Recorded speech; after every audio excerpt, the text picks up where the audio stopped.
দখলদার ইসরায়েলিদের জুলুম নিপীড়ন যে ধর্মপ্রাণ ফিলিস্তিনিদের কখনোই রুখতে পারেনি তা আরও একবার চোখে আঙুল দিয়ে দেখিয়ে দিল তারা। জেরুজালেমে পবিত্র রমজান মাসের প্রথম শুক্রবারে জুমার নামাজে হাজার হাজার মানুষের সমাগম হয় পবিত্র আল আকসা মসজিদে।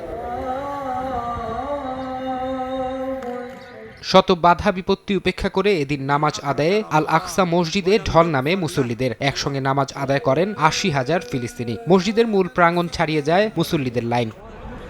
রামাল্লার কালন্দিয়া চেকপয়েন্টে যেন এক দুর্ভেদ্য দেয়াল তৈরি করেছিল ইসরায়েল। ভোররাত থেকে লাইনে দাঁড়িয়েও সকাল পর্যন্ত মাত্র ২,০০০ মানুষ জেরুজালেমে প্রবেশের সুযোগ পেয়েছেন। পশ্চিম তীর থেকে যাওয়া বহু ফিলিস্তিনিকেও মসজিদে প্রবেশ করতে দেয়া হয়নি। এদিন ৫৫ বছরের বেশি বয়সী পুরুষ এবং ৫০ বছর বা তার বেশি বয়সের নারী আর ১২ বছরের বয়সের নিচের শিশুদেরই কেবল আল আকসায় প্রবেশের অনুমতি দিয়েছিল দখলদার ইসরায়েল। পবিত্র মক্কা এবং মদিনার পরে ইসলামের তৃতীয় পবিত্রতম স্থান আল আকসা মসজিদ। অন্যদিকে ইহুদিদের কাছে সবচেয়ে পবিত্র। তারা এটিকে টেম্পল মাউন্ট হিসেবে উল্লেখ করেন। ফরহাদ চৌধুরী, সময় সংবাদ।